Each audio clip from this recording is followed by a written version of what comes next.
esses ossos são toda a casa de Israel. É assim que termina. Então observe que o Senhor já trouxe no capítulo 37, à luz da profecia bíblica, a restauração do povo de Israel. O povo de Israel chegou no pior nível moral que podia chegar, a ponto de ser comparado a um terrível vale de ossos secos. E Deus falou no capítulo 36 que daria um novo coração ao seu povo, um coração de carne, não de pedra, lavaria ele com água limpa e daria a esse povo gravado no seu coração todos os princípios da palavra. Então nós temos esse contexto aproximado. Deus já realizou uma obra na vida de Israel. Vou repetir porque isso é fundamental. Deus já realizou uma obra na vida de Israel. Eu estou falando da linha profética. Vou falar de novo. Deus já realizou uma obra na vida de Israel. Ok, gente? Já realizou. Então agora eu estou no capítulo 38. O capítulo 38 é posterior ao momento em que Deus já realizou, na linha profética, uma obra na vida de Israel.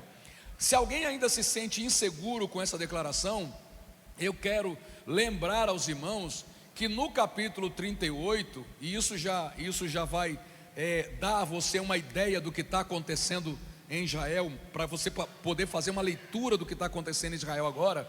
No capítulo 38, no verso de número 11, quando Gog decide iniciar sua empreitada, sua marcha militar contra a terra de Israel, veja como Israel estava: uma terra com aldeias não muradas, que vivia em repouso e que habitava seguro.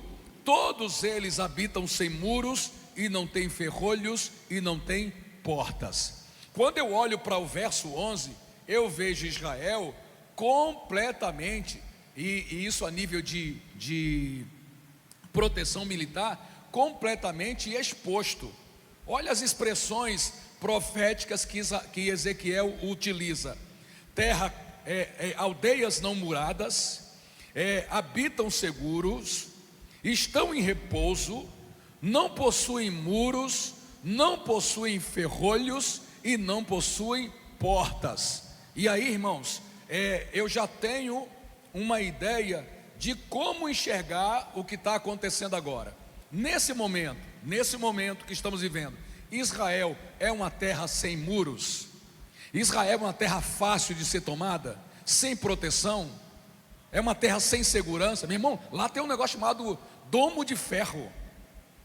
Então, eu já quero, eu espero não decepcionar a sua expectativa, eu já quero deixar claro que não estamos nesse momento, nesse atual momento, não estamos vivendo Ezequiel 38.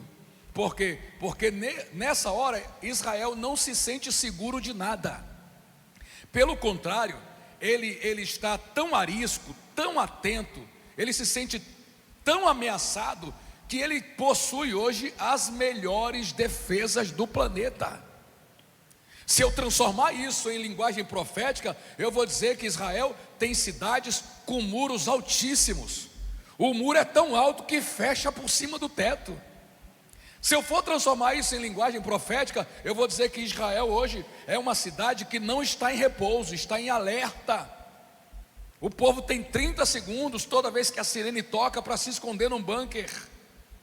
Então, para quem pensa, porque hoje eu vi até o pastor Luiz Saião dizendo que, como é que é? Ele falou assim: eu estou grogue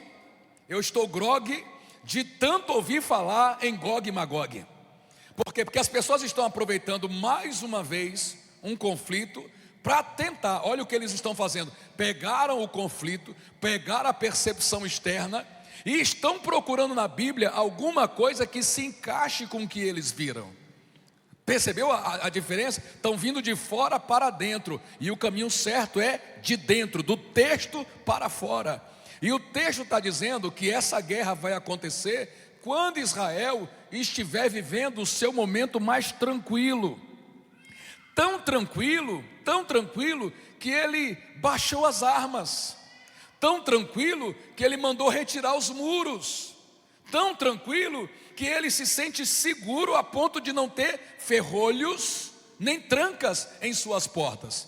Se você agora sair do texto bíblico e for para a geopolítica, você vai dizer assim: ih, pastor, sendo assim, vendo de dentro para fora, eu acho que esse negócio aí ainda vai demorar um bocado para acontecer. E essa também é a visão que eu tenho.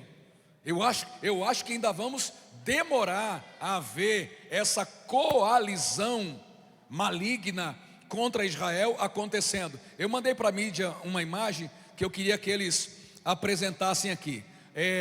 Vocês estão vendo aí um mapa em que temos Israel ao centro e um conglomerado de nações apontadas para Israel.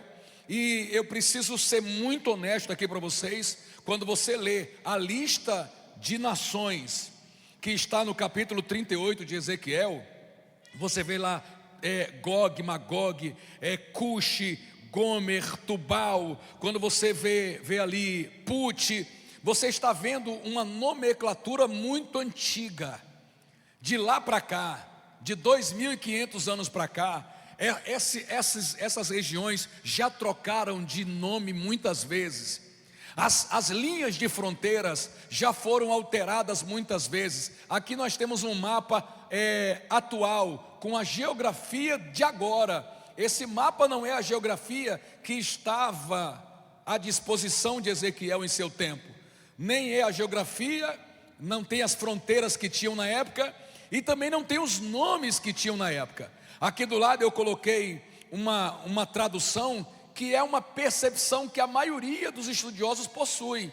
Mas se alguém disser que duvida desse mapa, eu vou ter que dar o meu braço a torcer e dizer: você faz bem em duvidar, porque é muito difícil dizer onde realmente está Gog hoje em dia, onde realmente está Gomer, Cush, Put, Togarma, onde essas nações estão situadas hoje. A princípio, pelo que percebemos, aqui estão essas nações. A Turquia, a atual Turquia, concentra o que na época de Ezequiel chamavam de Gog e de Gomer. Essas duas regiões hoje, para muitos estudiosos, têm o nome de Turquia. É ali que está a região de Gog. Então eu já quero liberar a Rússia dessa profecia, porque como o americano foi quem mais escreveu livro na Bíblia, sobre a Bíblia, e o americano manteve uma batalha fria contra a Rússia por muitos anos, aproveitando que a Rússia está a norte da Turquia, os livros americanos ensinam que Gog na verdade é a Rússia.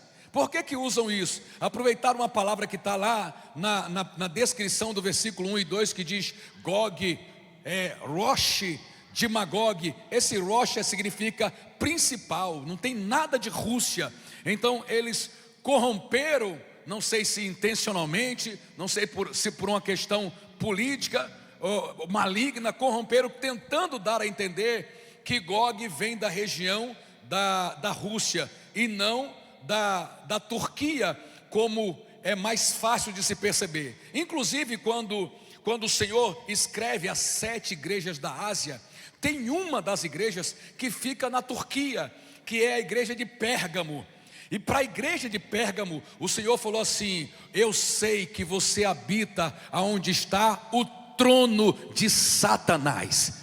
Então, se alguém quer entender de onde o anticristo vem, onde está a sede do seu poder, ou como ele começou a reinar, aonde suas primeiras ações foram percebidas, João revela isso em Apocalipse, dizendo que essa ação diabólica começa em Pérgamo, onde hoje é a atual Turquia. O problema também, olha como uma coisa difícil, o problema também é que o rei de Pérgamo, o soberano de Pérgamo, onde estava o trono de Satanás, deu o trono dele para a besta, ofereceu, ele disse, ele deu o seu trono à besta. Isso significa que o anticristo recebeu o trono de Pérgamo para dali iniciar as suas ações. Até aqui deu para entender, gente? Eu preciso acelerar um pouquinho, mas eu estou tentando ser claro para os irmãos. Então esquece a Rússia não está nesse conjunto, aqui de Ezequiel 38 não, ela não está nesse conjunto, ela foi citada, porque os Estados Unidos teve problema com ela há muito tempo. Assim também, como por muitos anos, olhe bem para mim aqui, por muitos anos, disseram que o anticristo viria de Roma. Quem já leu isso aí? Quem já viu que o anticristo seria um papa que vem de Roma? Outra covardia teológica. Por quê que vinha de Roma? Porque todo o sofrimento, toda a opressão na Idade Média era patrocinada por quem? Por Roma, pelo Império Romano. Então, por causa das ações, da malignidade dos imperadores romanos, alguém começou a dizer que o anticristo só podia ser italiano. E isso vai contra o que Daniel previu, porque Daniel previu que o anticristo, ele viria da casa de Abraão, da própria casa de Abraão.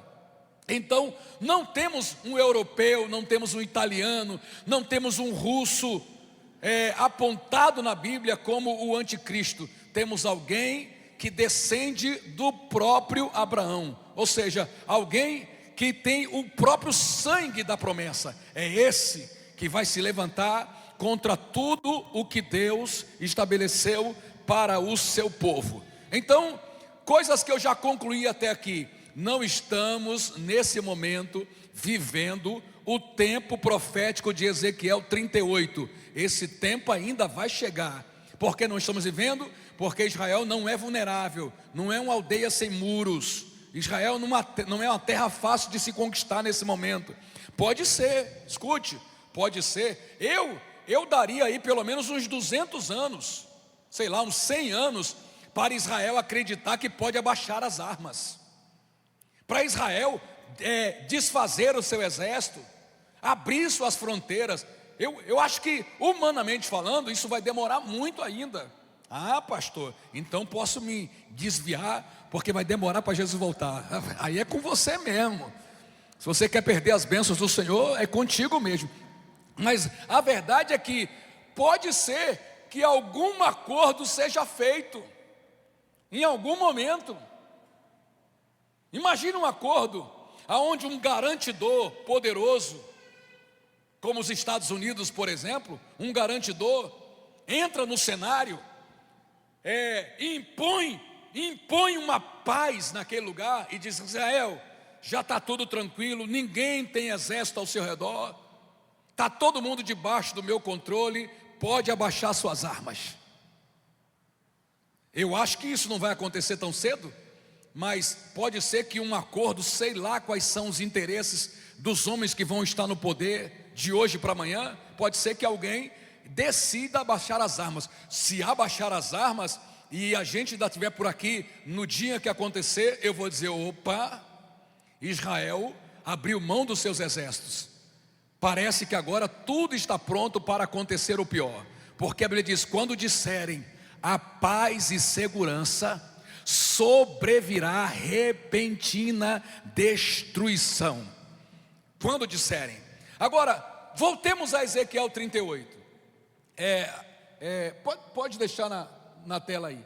Voltemos a Ezequiel 38, porque aqui está outro cuidado que eu tenho que ter. O capítulo 38 e 39 de Ezequiel está ligado ao que é dito em Apocalipse, capítulo 20, verso 7 ao 10. Vamos ler o texto, coloca para a gente aí, Apocalipse, capítulo 20, versículos 7 ao 10. Põe na tela para a gente. Quando terminarem, me ajude, os 1000 anos, o que vai acontecer? Satanás será solto da sua prisão. Olha, é um tempo muito mais longe do que o que a gente está achando que é, né? Ainda tem 1000 anos no meio da história aí. Continue comigo. E Satanás sairá para enganar as nações que estão aonde, gente? Nos 4 cantos da terra, vírgula, Gog e Magog. Volte a imagem, por favor. Coloca a imagem de novo. As nações que estão no 4, essas nações que estão aqui na lista de Ezequiel 38, São nações que estão nos quatro cantos da terra, gente? Me ajude, qual é a conclusão que você chega? Não são nações que estão no cinturão de Israel, no entorno dele. Aqui não aparece a China está nos quatro cantos, aqui não aparece a Argentina, a Venezuela não está aqui, os Estados Unidos, o Alá, não. Quando Satanás for solto, ele vai juntar um grupo muito maior do que este de Ezequiel 38. Deu para entender isso aqui? Voltemos então ao Apocalipse, versículo 9 agora, né? Sim, põe o 8. Então ele reunirá, verso, está no 7, isso, e sairá para enganar, coloca a revista corrigida para a gente, e sairá para enganar as nações que estão nos quatro cantos da terra. E ele chamou, é aqui que está a confusão, ele chamou o ajuntamento de nações dos quatro cantos da terra de quê? De Gog e de Magog. Você entendeu? Não são aquela lista de Ezequiel, é um número maior e mais amplo de nações, mas o nosso irmão João chamou esse conglomerado de nações multinacional de Gog e Magog. Deu o mesmo nome que Ezequiel deu o mesmo nome, mas você já percebeu que são grupos diferentes. Percebeu ou não percebeu? Percebeu que são grupos diferentes. E aí que fica a confusão. Vamos lá, verso 9. E Gog e Magog, ou esse conglomerado de nações, sairá para... O que está vendo, gente? Não entendi nada. Que é isso, gente? Revista corrigida aí, gente. Vamos lá, deixa eu abrir aqui.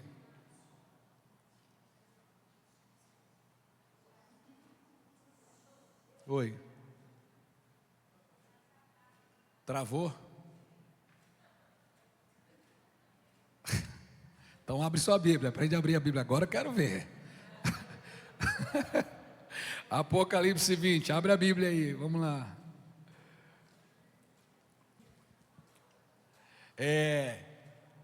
E subiram sobre... 8. E sairá a enganar as nações que estão nos quatro cantos da terra, Gog e Magog, cujo número é como a areia do mar, para as ajuntar em batalha. E subiram sobre a largura da terra, e cercaram o arraial dos santos, e a cidade amada. Estava tudo pronto para destruir Israel, mas desceu fogo do céu e os devorou, oh glória.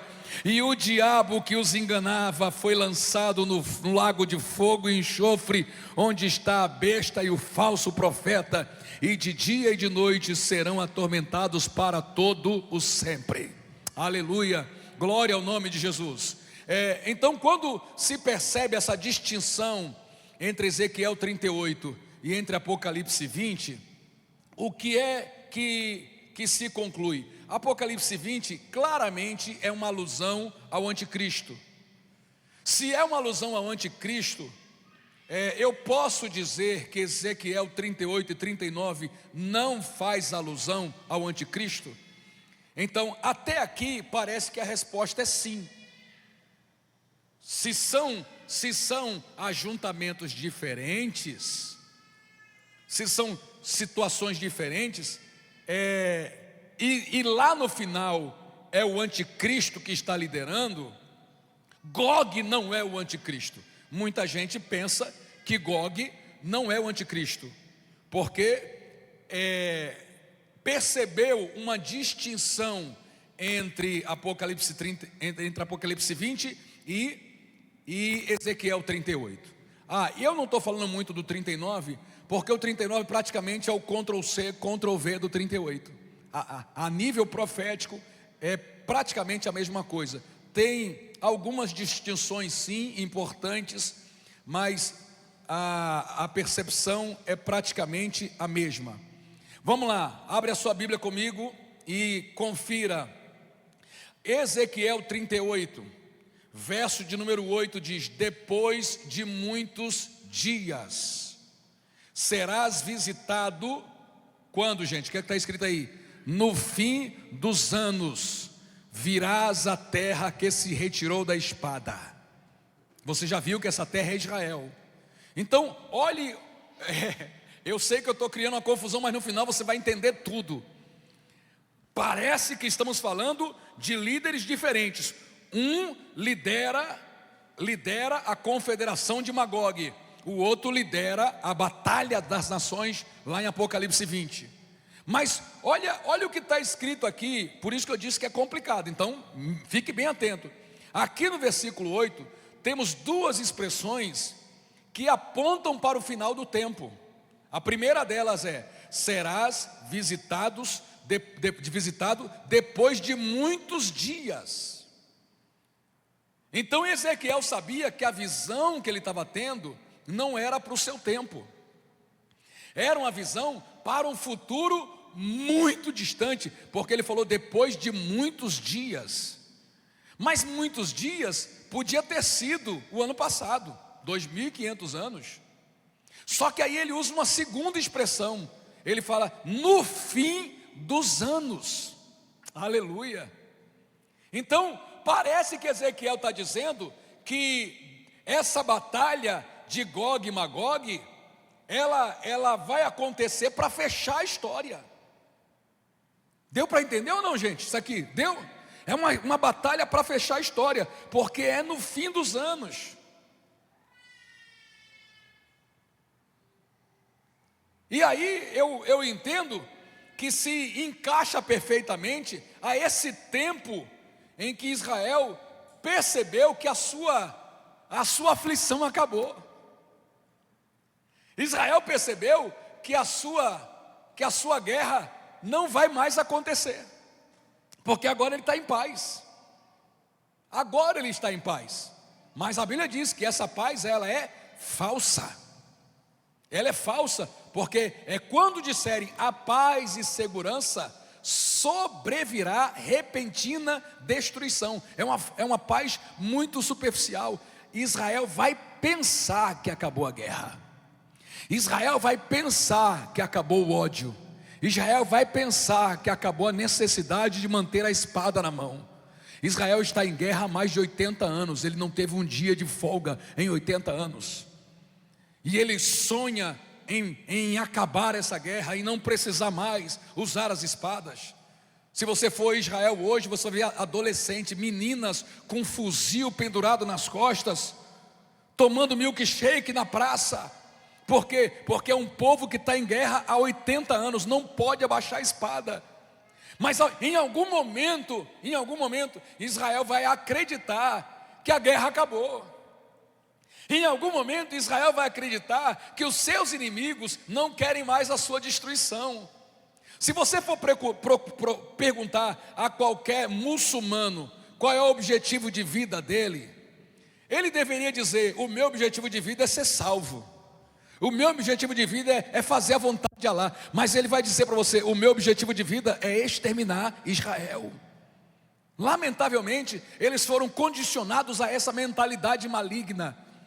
Então, vai chegar um momento em que Israel vai dizer assim: até que enfim, os muçulmanos, os inimigos que eu tinha ao meu redor, pararam com aquela perturbação de querer o meu extermínio, a minha destruição. Eu não tenho mais porque ficar preocupado com a guerra. Eu posso abrir mão das minhas espadas. É nesse momento que Gomer,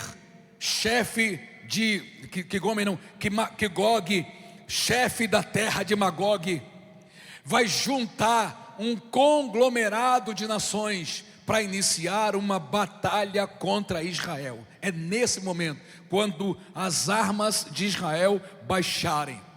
E aí eu lembro de Deus usando o servo dele, dizendo: o teu descanso não será aqui. Em tempos, sempre estaremos em guerra enquanto estivermos nesse mundo, irmãos, porque o mundo jaz no maligno. Nunca vai haver refrigério para quem ama Deus. Nunca vai haver refrigério para quem tem temor do Senhor. O diabo sempre vai juntar pessoas para se oporem àqueles que amam ao Senhor. Então sempre estaremos em guerra. Não pense que vão te dar o direito de abaixar as armas. Então continue revestido de Deus. Continue com a couraça da justiça. Continue com o capacete da salvação. Continue com o escudo da fé. Continue com os pés calçados na preparação do Evangelho. Continue com a espada do Espírito em suas mãos, que é a oração. Não baixe a guarda, porque Satanás jamais aceitará ter paz com você. A Bíblia diz, e são palavras de Daniel, até o fim vai ter guerra, até o fim. Mas assim como Israel deixou de acreditar em certas verdades bíblicas acerca do Messias, também vai deixar de acreditar em certas verdades acerca da profecia, porque a profecia diz que vai ter guerra até o fim. Israel vai pensar que a guerra vai acabar, e quando ele achar que a guerra vai acabar, um ataque surpresa, gigantesco, colossal, vai acontecer contra as suas terras. E a Bíblia diz que o anticristo vai conseguir, eu já estou chamando o Gog de anticristo, né? Acabei revelando o final do filme. A Bíblia diz que ele vai entrar nas colinas de Israel, vai subir suas montanhas, e é dentro de Israel que esse inimigo será destruído para a glória do Senhor. Deus vai permitir que ele entre, e com o sopro da sua boca, com o fogo que desce do céu, com todo o poder de sua ira, Deus destruirá o nosso adversário para sempre. E eu quero levantar a minha mão, abrir a minha boca e glorificar ao Senhor, porque o nosso Deus me deu essa esperança. Aleluia, Ele me deu essa esperança, e eu acredito que assim se fará para a glória e honra do nome do Senhor nosso Deus. Aleluia. Bom, já que eu já adiantei e disse que na minha opinião, e eu sei que eu posso estar equivocado, na minha opinião, o Gog de Ezequiel 38 é a figura do anticristo também. E por que é que eu afirmo isso? Porque a Bíblia diz que, vamos lá, versículo 17 de Ezequiel 38. Assim diz o Senhor Jeová. Vamos lá. Melhorou aí? Deu certo já? Deu? Mais ou menos. Então, põe o verso 8. Quero chamar a atenção de um detalhe. Perceba a evolução. Verso 8. Depois de quanto tempo, gente? Depois de muitos dias serás visitado. Quando? No fim dos anos. O versículo está vindo incompleto, né? No fim dos anos. Ok, agora o verso 17. Verso 17. Então, no 8 está dizendo, isso vai acontecer quando? No fim dos anos. No verso 17. Vamos lá. Assim diz o Senhor Jeová: não és tu aquele de quem eu disse, quando, gente? Nos dias antigos. Veja quem é essa figura, Gomer. É alguém que lá nos dias antigos, Deus já começou a alertar Israel da sua existência, e da sua intenção, e da sua crueldade. Esse é alguém, ok? Então, por favor, não é Emmanuel Macron, né? Não é o Vladimir Putin, né? Não é o Trump, o Lula. Peraí, deixa eu ver se é o Lula. Não é o Lula. É alguém sobre quem Deus já vem falando desde os dias antigos, e que atravessou os séculos, hostilizando, levantando contenda contra o povo de Deus, promovendo guerras contra Israel, perseguição aos santos. Daniel diz no capítulo 7, foi autorizado a ele que levantasse guerra contra os santos de Deus e os vencesse. Então muitos crentes perderam a batalha, foram martirizados pela ira desse alguém que desde os dias antigos vem sendo citado por Deus. E agora, no fim dos tempos, ele ainda opera. e promove uma batalha severa contra Israel. Quando você percebe a natureza da combinação desses dois textos, você nota que é muito mais do que uma pessoa comum. É um espírito que caminha ao longo de toda a história da humanidade. E aí eu lembro de João, na segunda carta que ele escreveu, ele falou assim: o anticristo, seu espírito já opera entre nós, já está agindo. Então, toda vez que uma lei é assinada, toda vez que um governo se levanta, toda vez que alguém afronta um servo de Deus, ele está sendo movido, motivado por esse espírito que desde os dias antigos até os últimos dias levanta oposição contra o povo de Deus. Esse espírito ainda resiste, esse espírito ainda promove caos e destruição, mas eu preciso que você lembre que estamos diante de uma mensagem de esperança. Esse demônio vai cair por terra, ele será humilhado e envergonhado, ele será definitivamente destruído para a glória do nome de Jesus. Olha aí, sucederá, verso 18: sucederá porém naquele dia, no dia em que vier Gog contra a terra de Israel, diz o Senhor Jeová, que a minha indignação subirá aos meus narizes, porque disse no meu zelo, no fogo do meu furor, que naquele dia haverá grande tremor sobre a terra de Israel. Aleluia, a terra vai tremer, até o mar sentirá esse tremor.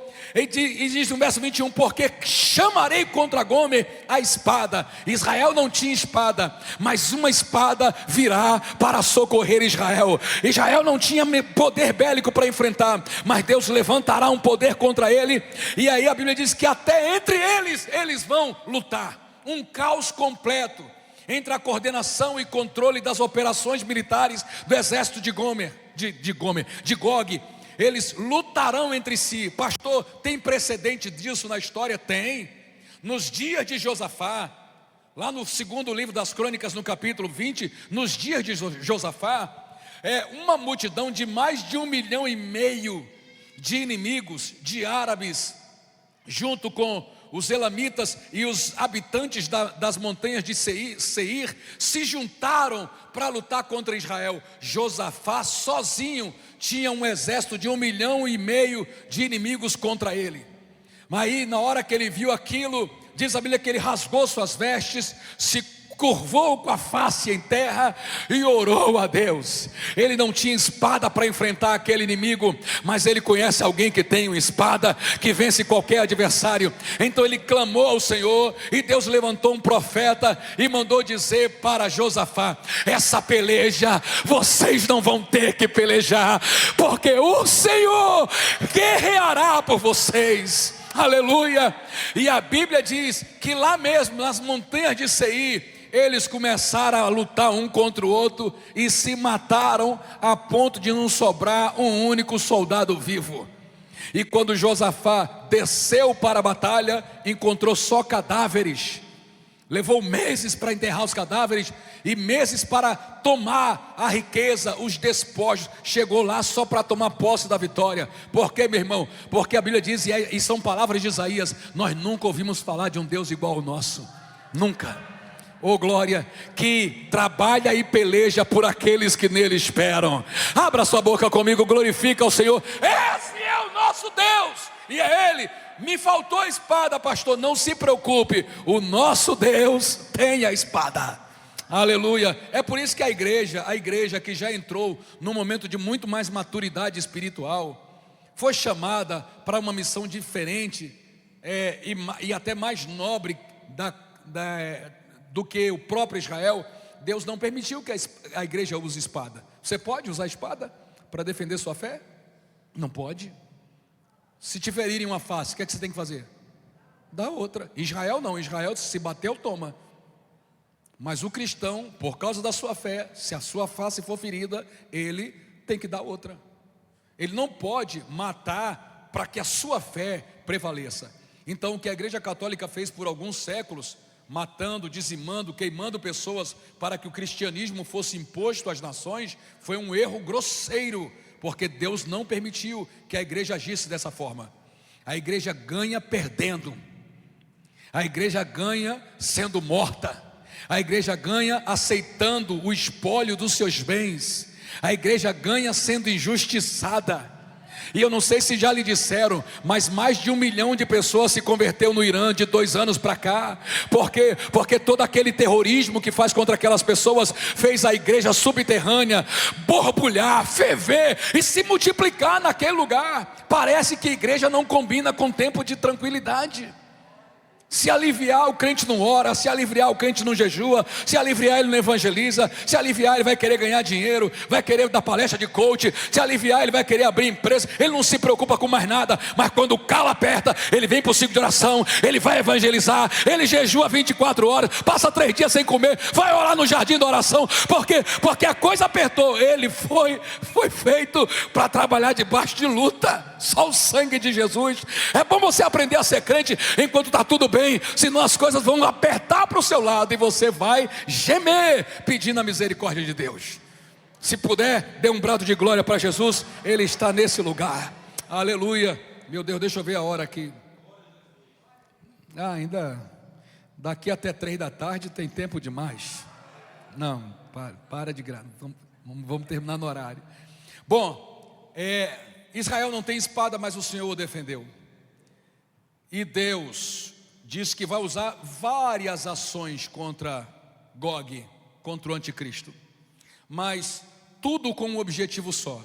Capítulo 38, verso 23. Deus está dizendo: eu vou incitar essa guerra. E não se ofenda com Deus, tá? Não se ofenda. Deus sabe por que faz as coisas do jeito que Ele faz. Lembra que estava tudo em paz lá em Israel? Estava ou não estava? Estava. Mas foi Deus que disse: Gog, eu vou trazer você puxado pelo nariz. Talvez, irmã Desirê, até o povo de Gog achou que era melhor ficar em paz mesmo. Mas foi Deus que foi lá e atiçou o bicho. Atiçou. Falou: você tem uma missão para cumprir. E aí fez Gog levantar uma batalha de novo contra Israel. Não fica ofendido com Deus, mas foi ele quem provocou. Cutucou a onça com vara curta. E lá vem Gog com toda a ira que estava retida já há alguns anos. E Deus tem um objetivo. Está aí no verso 23. Qual é o objetivo de Deus? Assim eu me engrandecerei e me santificarei e me farei conhecer aos olhos de muitas nações, e saberão que eu sou o Senhor. Está vendo? Deus está querendo salvar as nações. Deus está querendo salvar, só isso. Porque, preste atenção, se aquela ideia que eu trouxe for a certa, fizeram um acordo, se acertaram lá. Um acordo tem que ser bom para as duas partes, sim ou não? Sim. Ó, nossos filhos não morrem aqui, nem os filhos dele vão morrer lá. Estamos em paz. Então, naturalmente, quem está lá no mundo islâmico, nos arredores de Israel, também está achando bacana aquilo. Graças a Deus aquelas guerras acabaram. Ok, gente? Está todo mundo em paz. Só que essa tranquilidade, nessa tranquilidade, a idolatria, os pecados, vai continuar avançando, porque ninguém vai ser confrontado. E o próprio Israel se corromperá a níveis morais como nunca aconteceu. E olha que Israel já esteve mal muitas vezes, viu? Há poucos anos atrás, Israel promoveu a maior marcha LGBT do planeta. A maior, em Tel Aviv. Então por aí você percebe, Deus tem ou não tem que promover uma restauração espiritual naquela terra? Tem. Nós temos hoje líderes políticos brasileiros que são judeus praticantes. Não vou dizer nome aqui não, porque eu quero voltar domingo aqui para pregar. Mas líderes políticos brasileiros da atualidade que são judeus praticantes, fervorosos, mas são traficantes, mas trabalham até com tráfico de crianças. Alguns já foram presos, no outro dia o STF soltou, tá? Mas envolvido com coisa pesada, com garimpo, com tudo de que não presta. Por quê? Porque eles estão começando a achar que dá para servir a Deus no meio da imoralidade. Esqueceram que o Senhor algumas vezes disse: sejam santos, porque eu, o Senhor, sou santo.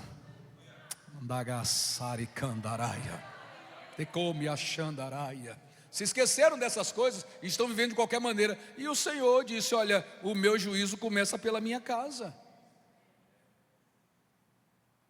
Meu juízo, então não vou dar sossego, porque vocês não sabem lidar bem com o sossego. Então Gog, vem cá. É como se Deus soltasse um cachorro brabo contra Israel, para Israel então entender. E olha o que Deus vai promover, de novo no verso 23. Deus começa a batalha, porque hoje, e aí a gente passa para o próximo ponto. Hoje, Israel vencendo essa guerra, ninguém vai dizer que é por ação sobrenatural de Deus. Vai? Não, você já sabe que Israel vai ganhar. Israel já é favorito. Sabe ou não sabe?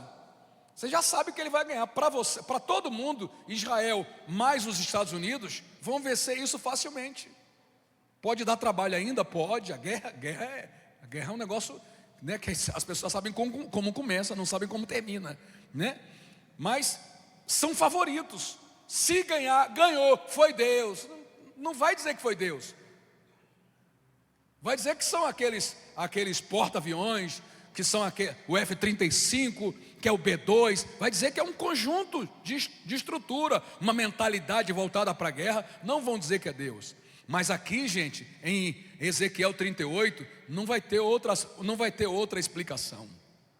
Porque agora não tem aerodrome, agora não tem F-35, agora não tem aqueles bombardeiros, agora não tem um B-2, B-75, agora não tem nada daquilo. Agora Israel está com as espadas agora arriadas, agora Israel tirou as suas defesas, agora Israel está convivendo pacificamente, agora Israel está confiando no acordo que aconteceu. Então, se agora tem um exército gigantesco já dentro das colinas de Israel, só tem um jeito de barrar aquele exército, e esse jeito não vai vir da terra, esse jeito é se vier do céu. Fogo vai sair da boca do Senhor e vai destruir as nações. Então, quando acontecer isso, as nações vão dizer: só o Senhor é Deus.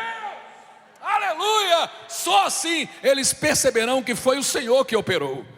Olha, na época de Elias, chovia e um dizia foi Baal, chovia, o outro dizia foi Jeová, chovia, o outro dizia foi Astarote, chovia, o outro dizia foi o Deus de Sidom, foi Dagom que abençoou. Era uma contenda terrível. Aí Elias ficou aborrecido e disse para o povo: até quando vocês vão cochear entre dois pensamentos? Se Baal é Deus, vamos servir a Baal, mas se Jeová é Deus, vamos servir a Jeová. Façam o seu sacrifício e clamem ao seu Deus, o Deus que responder com fogo ou glória. Esse é o verdadeiro Deus.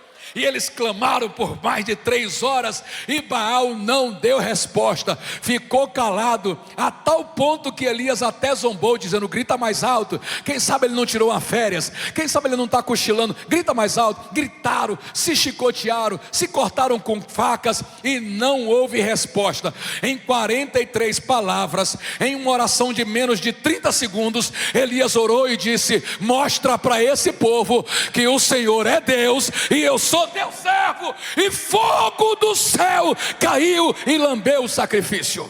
Aleluia. Então, meu irmão, quando acontecer desse jeito aqui, as nações saberão que o Senhor é Deus.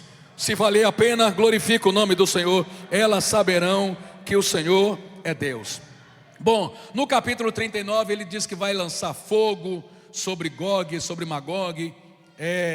Ele diz que os habitantes da cidade de Israel, que foram totalmente queimadas, serão restaurados. Eles vão passar 7 meses enterrando cadáveres, e vão passar 7 anos destruindo as armas do inimigo, né? Tem uma tradução que fala negociando com as armas do inimigo. Então a riqueza dessas nações será transferida para Israel e vai dar sustento por 7 anos. Então, meus irmãos, em primeiro lugar, descansem o coração, porque não tem indícios de que este momento que estamos vivendo é o tempo de Gog e de Magog. Não há indícios para isso. Também não há indícios que esses atuais líderes sejam ou não o anticristo que a Bíblia declara. Nós precisaremos ainda encontrar alguém cujo o poder da besta seja entregue a essa pessoa. Isso ainda não aconteceu, e nós assembleanos temos uma percepção que eu não posso explicar aqui por conta do tempo, de que isso só vai acontecer depois que a igreja já estiver arrebatada. Eu sei que também gera polêmica, eu sei que também tem opiniões que divergem, mas a Bíblia diz que tem um que está resistindo à manifestação pública do anticristo, e o contexto de Paulo deixa claro que esse um é a própria igreja. Enquanto tiver gente dobrando o joelho, enquanto tiver gente jejuando na terra, o anticristo não pode mostrar as caras publicamente, porque logo logo a Aderil ia botar a mão na direção dele, queima, queima, queima, e se dissesse queima, queimaria, e ele não poderia controlar a terra como está previsto que ele controle. O Senhor vai permitir que ele tenha o seu tempo de reino, para que as pessoas percebam o que é ser dominada pelo anticristo, e depois o mundo vai conhecer o que é ser controlado, governado pelo próprio Filho de Deus, e vão aprender o que é estar debaixo do controle e do domínio do Senhor. A minha tristeza é entender que depois de 1000 anos, o espírito de Satanás ainda vai conseguir convencer uma multidão de nações a de novo levantar uma última batalha contra o povo de Deus. Infelizmente, ainda se tem essa percepção. Então, em pouco tempo, talvez, vai acontecer uma aliança entre Israel e os povos ao seu redor. Essa aliança será respeitada, o acordo será respeitado pelo tempo profético de 3 anos e meio. Isso vai fazer com que Israel acredite que pode se desfazer de suas armas, e quando isso acontecer, Gog, Magog e todo o seu aparato será instigado pelo Senhor para iniciar uma batalha contra Israel. E aquele povo que estava seguro, que estava tranquilo, dizendo estou em paz, estou em segurança, será assombrado por uma repentina destruição. A sorte daquelas pessoas, assim como também a nossa sorte, é que foi para isso que Jesus se manifestou, para desfazer as obras do diabo. Foi para isso que Jesus se manifestou, para desfazer as obras do diabo. Você já assistiu uma aula sobre isso hoje, na escola dominical mais cedo. Eu estou pregando sobre esse assunto outra vez. Infelizmente, não dá para falar tudo o que a gente gostaria de falar, por conta do tempo, mas eu fecho da forma que eu comecei. Estamos diante de uma mensagem de esperança, estamos diante de uma mensagem de alegria, e eu quero ler com você, em nome de Jesus Cristo, Ezequiel 39, verso 17.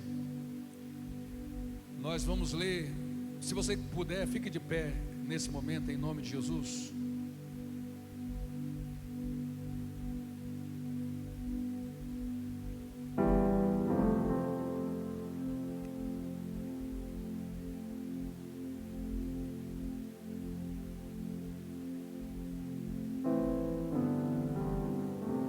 Ezequiel 39, verso 17. A gente se empolga, a gente se anima, e E às vezes só precisava ler o texto. Só ler o texto já responderia. Então eu quero terminar lendo 39, verso 17. Eu vou ler até o verso 21. E depois eu vou ler do 25 até o final do capítulo. Tá bom? Me acompanha aí. Tu, pois, ó filho do homem, assim diz o Senhor Jeová: dize às aves de toda espécie, a todos os animais do campo: ajuntai-vos e vinde de toda parte para o meu sacrifício, que eu sacrifiquei por vós. Aleluia. Sacrifiquei por vós, sacrifício grande nos montes de Israel. E comei carne, bebei sangue. Comereis a carne dos poderosos e bebei o sangue dos príncipes da terra, dos carneiros, dos cordeiros, dos bodes, dos bezerros, todos engordados em Bazã. E comereis a gordura até vos fartardes, e beberdes o sangue até vos embebedardes, a gordura e o sangue do meu sacrifício que sacrificarei por vós. E vos fartarei a minha mesa, de cavalos e de carros e de valentes e de todos os homens de guerra, diz o Senhor Jeová. Verso 21. E eu porei a minha glória entre as nações. Aleluia. E todas as nações verão o meu juízo que eu tiver executado, e a minha mão que sobre elas tiver descarregado. Vou prosseguir. E saberão os da casa de Israel que eu sou o Senhor seu Deus, desde aquele dia em diante. Até esse momento Israel não reconhece Jesus. Não reconhece. Isso vai acontecer daquele dia em diante. Olha o 25 agora. 25. Depois você lê o capítulo todo, é melhor. Mas vamos lá. Portanto, assim diz o Senhor Jeová: agora tornarei a trazer os cativos de Jacó, e me compadecerei de toda a casa de Israel. Trarei zelos pelo meu santo nome. Você sabe que fisicamente essa parte da profecia já vem se cumprindo. Muitos judeus estão voltando. Tem um casal de judeus que se converteu nessa igreja, que há poucos dias atrás voltou aqui e pediu oração, porque eles querem, já foram convidados, estão acertando a documentação, querem ir embora para Israel. Nasceram aqui, querem ir embora para lá. Já foram chamados, receberam carta para irem para lá e querem ir, estão ansiosos para ir embora. Então, a nível físico, isso já tem acontecido. O que é que não aconteceu ainda? A nível espiritual. A nível espiritual, Israel ainda não se voltou, mas vai se voltar. E levarão sobre si a sua vergonha e de toda a sua rebeldia com que se rebelaram contra mim, quando eles habitarem seguro na terra, sem haver quem os espante. Depois dessa guerra, irmão Sérgio, ninguém mais vai espantar Israel. Depois dessa guerra, Israel não vai sofrer mais nenhum perigo, porque estará definido para sempre. Quando eu os tornar a trazer entre os povos, e os houver ajuntado das terras dos seus inimigos, e for santificado neles aos olhos de muitas nações, então saberão que eu sou o Senhor seu Deus, vendo que eu os fiz ir em cativeiro entre as nações, e os tornei a juntar para voltarem à sua terra, e nenhum deles excluí. Para mim, o versículo mais importante no tema esperança dessa mensagem: nem esconderei mais a minha face deles, quando eu houver derramado o meu espírito sobre a casa de Israel, diz o Senhor Jeová. Glória a Deus. Em textos paralelos a esse, o Senhor diz, em linguagem profética: e o meu povo jamais será envergonhado para sempre.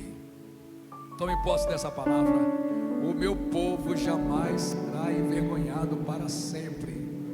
Então vai chegar esse momento. Agora afrontam, né? Aí a gente vence, aí afrontam de novo, agora ameaça, agora cospem na cara, agora batem, tiram coisas nossas. Mas vai chegar um momento em que o povo de Deus jamais será envergonhado para sempre. Eu quero que você ore comigo agora, em nome de Jesus. Nessa oração, eu queria que você declarasse que você confia no Senhor. Aleluia. Que você vai esperar nele, que você consegue acreditar na palavra, que você tem essa esperança. Oh, glória a Deus. Nessa oração aproveite também para orar por Israel, para que haja paz em seus muros. Nessa oração, peça para Deus ter misericórdia da igreja, para que a igreja não se perca pelo meio do caminho. Ore comigo em nome de Jesus. Eu queria que você já levantasse a sua oração agora. Bendito seja o teu nome, Jesus. Bendito seja o teu nome, Senhor. Bendito seja o teu maravilhoso nome. Nós glorificamos o teu santo nome.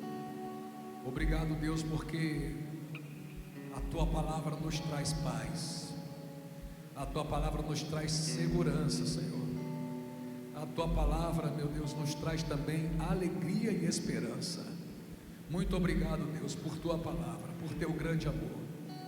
Muito obrigado, meu Senhor, aleluia, pelo teu zelo, pelo teu cuidado, pela provisão de graça que o Senhor nos tem oferecido. Obrigado pelo perdão dos nossos pecados, pela remissão da nossa alma. Obrigado, meu Senhor, pelos favores diários que o Senhor sempre nos concede. Obrigado, meu Deus, pela palavra profética. Obrigado pela revelação, pelas visões que foram dadas aos teus filhos. Bendito seja o teu nome, Senhor, por este zelo, por este amor, por esta esperança. Continua a guardar o teu povo, Senhor, em toda a face da terra.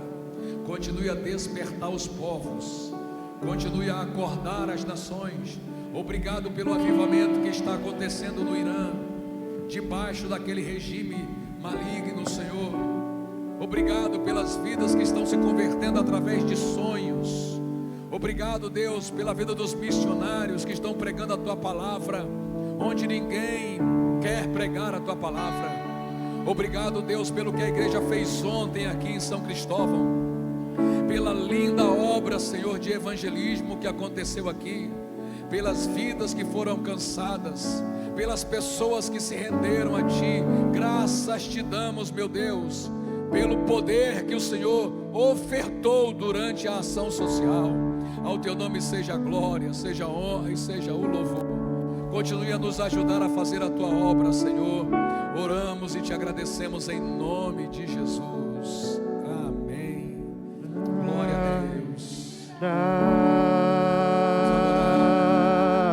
Soberano em poder, ele virá, e o governo está nele. Vejam, ele traz consigo a sua recompensa. Ele virá, soberano em poder, ele virá, e o governo está nele. Vejam, ele traz consigo a sua recompensa. Ele virá, soberano em poder, ele virá, e o governo está nele. Vejam, ele traz consigo a sua recompensa. Nós temos alguém que queira entregar a vida para Jesus essa manhã? Veja do seu lado, meu irmão, minha irmã. Tem uma mão levantada ali. Traz ele aqui, Oseu. Vamos aplaudir a Deus pela vida dele. E com alegria, Glória a Deus. Glória a Deus. Quem mais quer receber Jesus Cristo como Senhor e como Salvador da sua vida? Quem quer voltar para Jesus hoje? Esteve afastado, esteve distante, se enfraqueceu por alguma razão. O Senhor está te chamando agora, está dizendo: venha, eu quero você do meu lado. Eu sou o teu aliado. Eu sou o teu aliado, eu estou contigo. Cadê a segunda pessoa que quer tomar essa decisão agora? Está na hora de você voltar para Jesus. Dizer: Jesus, se aceitar uma pessoa como eu, porque nós temos defeitos e que talvez você olhe para você e diga: os meus não são pequenos, os meus defeitos não são pequenos. Eu acho que Deus não vai querer uma pessoa como eu, pois deixa eu lhe dizer, foi justamente por causa de pessoas como nós que Deus amou o mundo de tal maneira que deu o seu Filho. Foi justamente para restaurar vidas como a sua que Jesus morreu na cruz do Calvário. Então, o conselho que eu te dou agora é: fale com Deus aí em 30 segundos e diga: Deus, eu estou cheio de defeitos. Se alguém assim como eu servir para o Senhor, eu me entrego em tuas mãos agora. E entregue a sua vida para Jesus. Confie nele, o mais ele fará. Onde é que está a segunda pessoa? Vamos cantar essa parte da canção. Ele virá, soberano em poder, ele virá, e o governo está nele. Vejam, ele traz consigo a sua recompensa, ele virá, soberano em poder, ele virá, e o governo está nele. Tem mais alguém que quer entregar sua vida a Jesus? Olha, irmãos, Sua recompensa. eu já estou aflito por causa do horário. Já estou aflito. Já são 12h10. Mas eu estou com o coração apertado. Alguma coisa em minha alma diz: Jean, espere, eu estou fazendo uma obra. Eu estou fazendo uma obra. Está na hora de você dizer: Jesus, a minha vida é tua, estou me entregando em tuas mãos. Faça um pacto com Deus hoje. Mas pastor, como é que eu devo viver se eu tomar essa decisão? Isso não é para ser pensado agora. Não é para ser pensado agora. Agora é para dizer: Jesus, é o que eu quero. Eu quero te receber, eu quero ser teu, eu quero ser tua. É isso que você tem que dizer. Como você vai viver, como você vai se comportar depois, isso vai acontecer em parceria com Ele. Vai ser uma aliança entre você e Ele, vai ser um caminhado, vai ser no caminhar entre você e Deus. Estamos aguardando. Pode cantar, Glenda, em nome de Jesus. Enquanto a igreja canta, deixa o Espírito Santo tocar no seu coração, porque Ele está te chamando. É um chamado do Senhor para a sua vida. Em que verei a face do meu amado.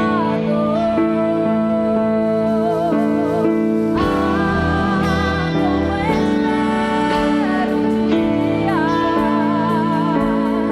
em que a alegria em mim será completa.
Aleluia, glória a Jesus.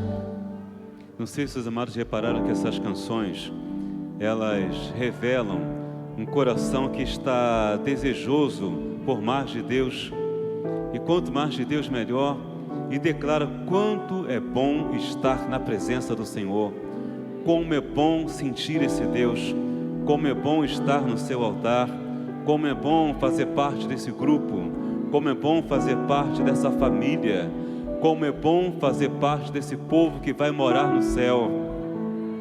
Se você ainda não sente essa alegria, se você ainda não pode dizer, eu faço parte do povo que vai morar no céu, eu faço parte daqueles que serão arrebatados, eu faço parte daqueles que não provarão a segunda morte, eu faço parte daqueles que têm como herança o céu. Se você ainda não pode dizer isso, este é o momento. Faça essa decisão. Vai ser a melhor coisa que tu farás na tua vida.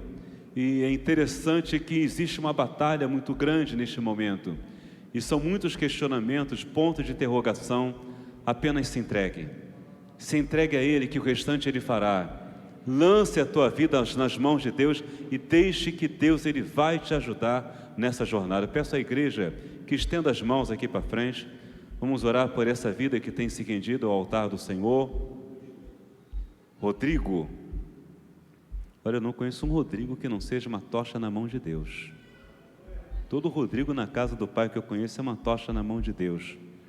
E, Rodrigo, é o momento de você sair do lugar que você habita.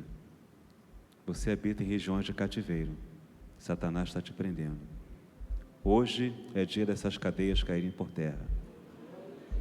Feche teus olhos. Soberano Deus, eterno Pai, que neste momento glorioso, Deus, diante da Tua presença, nós louvamos ao Teu nome pela vida do Rodrigo e a decisão que o Teu Espírito tem incentivado a fazer e o tem convencido.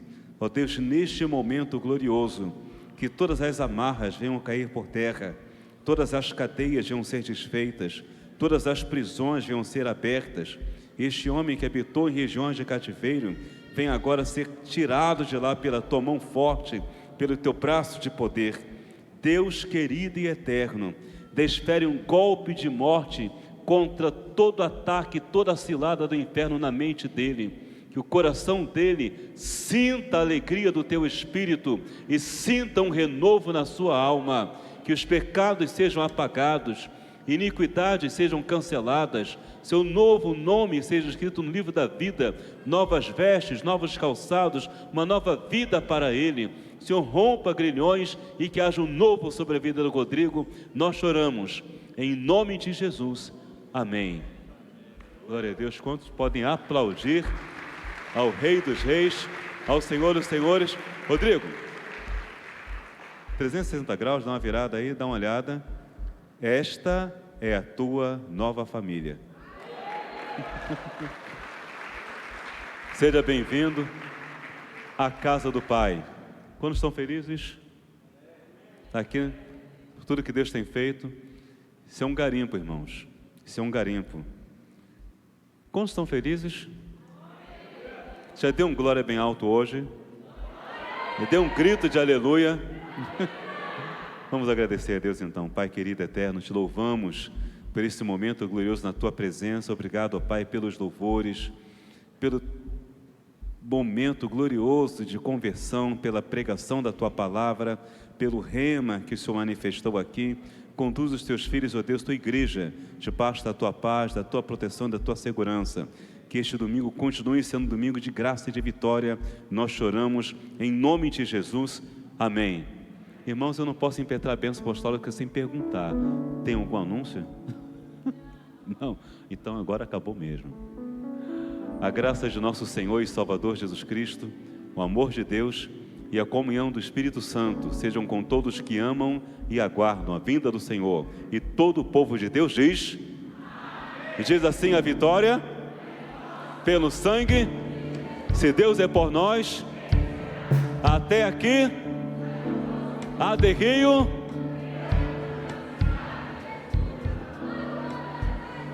aleluia, glória a Deus.